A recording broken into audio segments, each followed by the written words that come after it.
편집왕 베스트셀러 작가 임홍택 작가님을 김서윤의 톡톡쇼 인터뷰에 초대했습니다.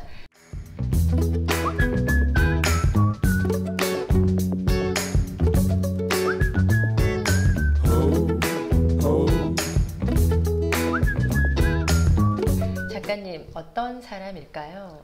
책을 3권을 쓴 작가이자 저자이고요. 네, 편집왕은 제 필명이고요. 저희 트라우마를 쓰신 저희 박백수 작가님에서 나온 캐릭터를 인용해서 지금까지 활동을 하고 있습니다. 회사 생활을 처음 하시면서 네. 처음 책을 준비하셔서 그쵸. 쓰셨는데 네. 회사 생활을 하면서 쓰신다는 게 쉬운 일은 아닌데 쓰시게 된 계기와 그 스토리가 있을까요? 네. 회사 생활을 하면서 적당하게 제가 공부하고 배운 거에 대해서 기록을 남기고 싶고요.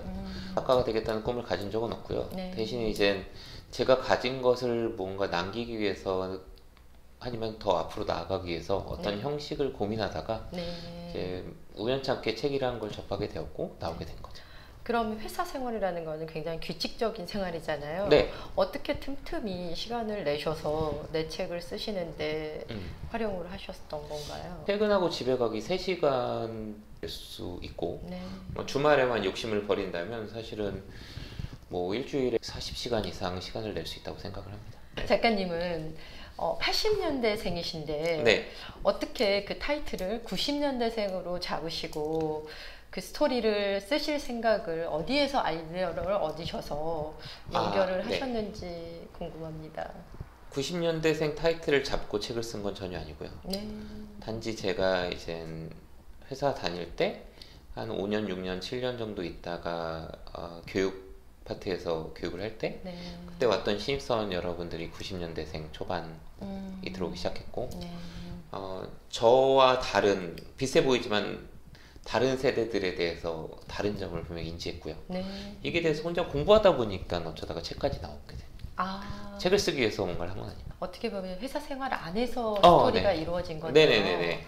그러면 80년대생과 90년대생과 뭐가 달랐던 점이 느껴졌었나요? 그러니까 80년대생과 90년대생을 나누기보다는 사실은 네. 저와 다른 거죠. 살아온 환경이 10년 이상 차이가 난다면 네. 그들이 살아온 그 시대와 우리가 살아온 시대가 달랐던 것이죠. 네. 그럼 거기서 여러 가지 뭐 회사 안에서의 규칙에 대한 생각이라던가 네. 뭐 어떻게 보면 여러 가지 생각들이 다를 수 있다고 했는데 세대가 다른 게 아니라 시대가 다르다고 썼거든요. 네. 그래서 새로운 시대에 얼마나 더 적응을 하느냐의 이슈였던 것 같아요. 그 사람이 다른 게 아니라 시대 그렇죠. 그게 달랐다라고 네네네. 하시는 건가요? 개개인은 다 다르고요. 네. 그러니까 90년생을 하나로 묶기보다는 네. 그들이 살아온 시대가 기존의 시대와는 다르다는 관점에서 네. 지금엔 어떤 규칙이 맞는지 네. 지금에 일하는 신입사원들은 어떤 얘기를 하는지를 중심으로 얘기했다고 보시면 좋을 것 같아요. 트렌드를 빨리 읽은 건지 어떤 안목이 있으신 건지 베스트셀러로 되셨잖아요. 네. 네. 그래서 베스트셀러 작가가 되심으로 인해서 좋은 점, 장점, 네. 뭐 그런 부분이 어떤 부분이 있고 반면에 네. 또 단점과 어떤 부분이 좀 아쉬운 부분 그런 부분이 있을까요? 사실은 뭐 스스로 베스트셀러 작가라고 얘기해 본 적도 없고 생각해 본 적도 없습니다. 우연찮게 책이 잘 팔렸을 뿐이라고 생각하고 그거로 인해서 제가 뭐 가지거나 뭐 가지지 못한 이점이나 단점 같은 건 전혀 없다고 생각을 합니다. 후광 효과라면 그 책이 잘 됐기 때문에 다음 책을 누군가 내주겠죠. 네. 네, 그런 이득 때문에 이제 다음 책도 계약할 수 있게 되었고 네. 계속 쓰는 거고요. 베스트셀러가 될 수 있었던 결정적인 이유가 어떤 거였다고 생각하시나요? 남들이 90년생, 80년생으로 굳이 나누지 않고 밀레니얼 하나로 퉁쳐서 불렀던 이 세대에 대해서 그냥 처음으로 이제 나눠서 생각했다? 네. 그래서 그런 책을 처음으로 냈다? 네. 이게 힘이 되지 않았을까 생각합니다. 새로운 아이콘 화두를 던지셨어요. 네. 그게 곧 관종이라고 말씀을 하셨는데 최근 트렌드가 관심 포비아? 관심 증후군이 너무 사회적인 현상으로 되고 있잖아요. 그걸 딱 집어서 책을 쓰신 또 다른 작가님만의 어떤 이유와 비결이 있을까요? 사실 비결이라기보다는 사실은 제가 뭐 화두를 던졌다고 이제 출판사의 마케팅으로 사용됐지만 세상 전반적으로 관심이라는 자체가 네. 굉장히 변화를 겪었다고 생각을 해요. 그래서 말씀하신 대로 이제 관심과 관련해서 이제 부정적인 관심이 폭발하는 시기이기도 하고 관련해서 약간 지나친 관심을 받기 위해서 뭔가 우리가 많은 관심종자라고 불리는 인물들이 점차 많아지고 이거에서 공론화되기도 했고요. 그래서 그냥 그것을 그냥 세상을 보는 여러 가지 틀이 있다고 생각을 해요. 근데 저는 그냥 관심이라는 프리즘으로 봤을 뿐이죠. 제가 이게 뭐 특별한 뭐 생각이나 무기라던가 뭐 저만의 능력이라고 생각한 적은 없습니다. 그냥 저는 이제 남이 안 쓰는 거 쓰고 싶거든요.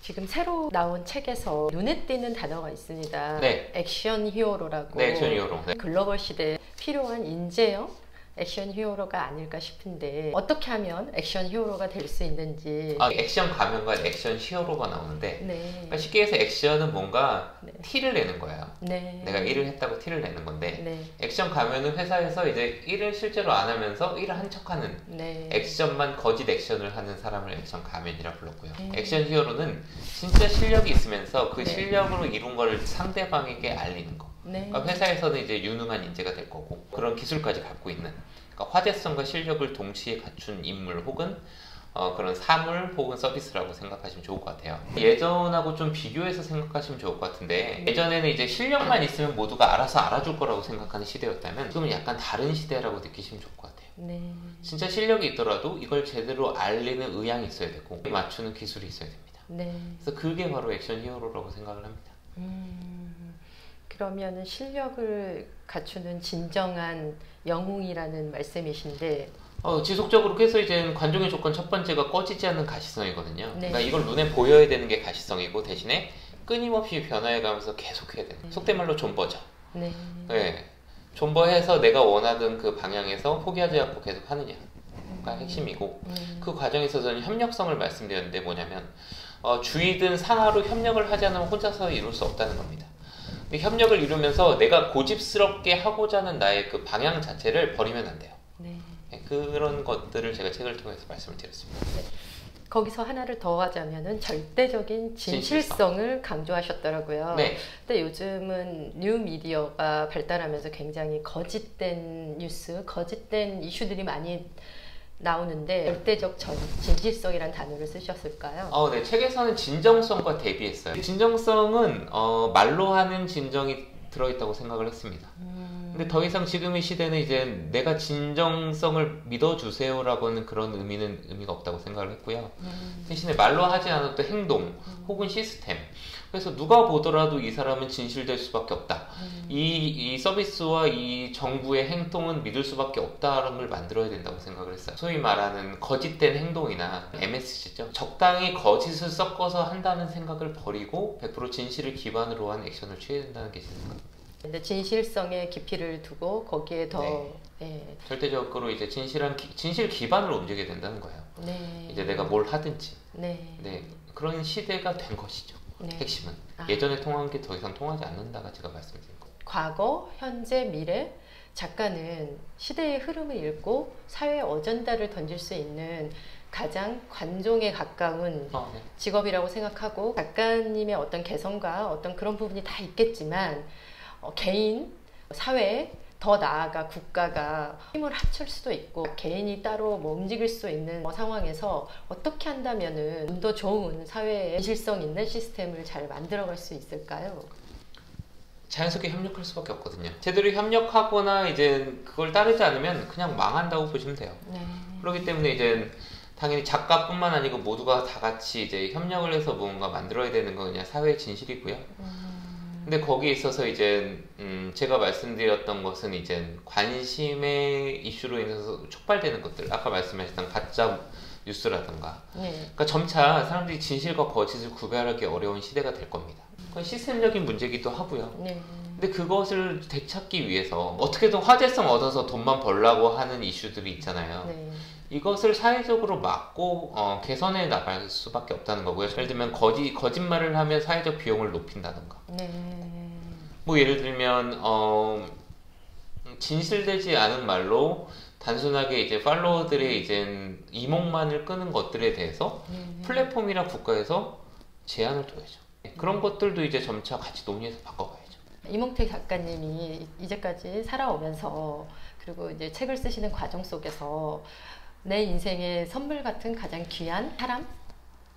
네. 있을 거고 그 사람에게 메시지가 있을까요? 책 앞머리도 썼지만 저희 와이프와 저희 딸 둘이 가장 이제 소중한 선물이고 그 전에는 이제 저희 가족들이고 근데 지금까지 저를 거쳤던 수많은 사람들이 그냥 선물 같은 거죠. 왜냐면 그들로 통해서 경험하지 않았으면 저라는 이제 뭔가가 이제 준비되지 않았기 때문이라고 생각을 하고요. 작가를 꿈꾸는 사람도 있고 작가를 준비한 사람도 있고 뭐 여러 사람이 있겠지만 많은 사람들한테 멘토 같은 키워드가 있을까요? 진정한 조언을 하나 드리자면 책으로 먹고 살기 힘드니까 그냥 안 하시는 게 좋지 않을까 생각을 하고 있습니다.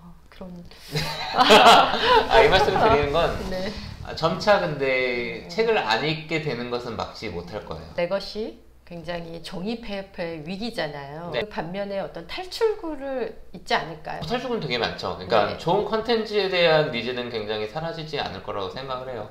영상이든 음성이든 바뀔 거라고 생각을 하고 그다음에 네. 책을 쓰기 위해서 책을 썼으면 좋겠어요. 포기하지 않으시고 하면 기회가 많아질 거라고 생각을 해요. 그런데 그런 면에서 꾸준히 하면 제 책에 써 있는 대로 꺼지지 않는 가시성으로 노력을 하신다면 분명히 이제 희망이 있을 거라고 생각합니다. 재밌는 질문 하나를 더 드리겠습니다. 어떤 인터뷰에서 보니까 꼰대와 멘토의 차이는 한 끗 차이라고 표현을 하셨더라고요. 꼰대란 어떤 사람이고 멘토란 어떤 사람이라고 생각하시나요? 멘토는 귀감이 되는 어른이고요.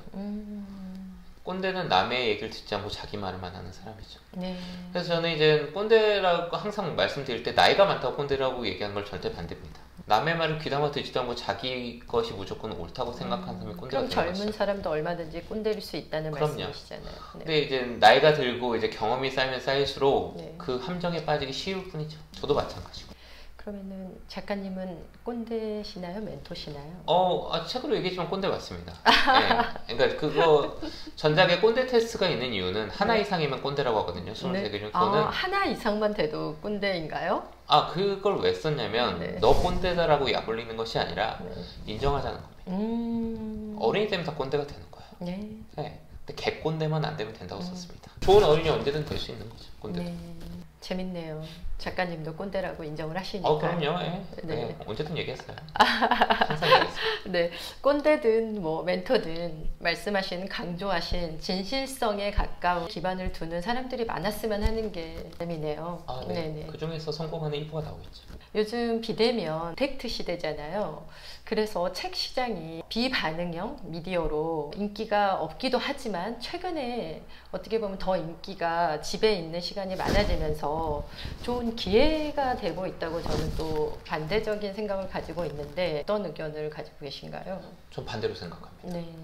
아무리 이제 집에서 있는 시간이 늘어나도 사람들이 유튜브랑 넷플릭스를 보지 책을 읽는 일부는 책을 읽겠지만 네. 책 시장이 갑자기 성장할 일은 없을 겁니다. 네. 단지 이제 종이책 시장에 국한돼서 말씀드리는 거고요. 책을 쓰는 사람이 있지만 비록 사람들이 책을 읽어야지만 똑똑해지고 이것이 교양인의 조건인 듯이 얘기 안 했으면 좋겠어요. 시원한 명쾌한 답을 주셨네요. 책에서 자연스럽게 재미를 느끼면 보게 될 거예요. 책이랑 사람들이 모두가 안 볼 때는요. 네. 책을 보는 사람이 유리한 거죠. 모두가 책을 보면 책을 보는 게 나만의 지식이 안 쌓이듯이요. 그런 의미에서는 네. 모두가 반응한 미디어에서 정보를 얻을 때 비반응한 미디어에서 정보를 얻는 것이 더 소중하고 네. 더 유니크해질 수 있겠죠. 뭐 추천해줄 만한 내 인생에 그런 책이 있을까요? 네. 저는 이제 제 인생의 책 중에 하나는 이제 아웃사이더라는 책이 있어요. 저도 읽었습니다. 코끼리와 벼룩이라는 책도 굉장히 제가 회사 생활을 하면서 언젠가는 이제 누구든 프리랜서의 생활을 할 수밖에 없다는 의미에서 좋게 봤고요. 앞으로의 꿈과 어떤 계획을 가지고 계실까요? 사실 꿈이나 계획 같은 건 별로 없어요. 네. 단지 이제 다음 책을 에세이 같은 것을 이제 도전해보고 싶은데 이게 새로운 영역을 한번 써보고 싶고요. 간종이라는 책으로 새로운 화두를 던지셔서 많은 관심을 더 받으시고 임팩트를 만들어 가시길 응원하겠습니다. 감사합니다. 네, 오늘 인터뷰에 응해주셔서 감사합니다. 감사합니다. 네, 고맙습니다. 감사합니다. 네, 네.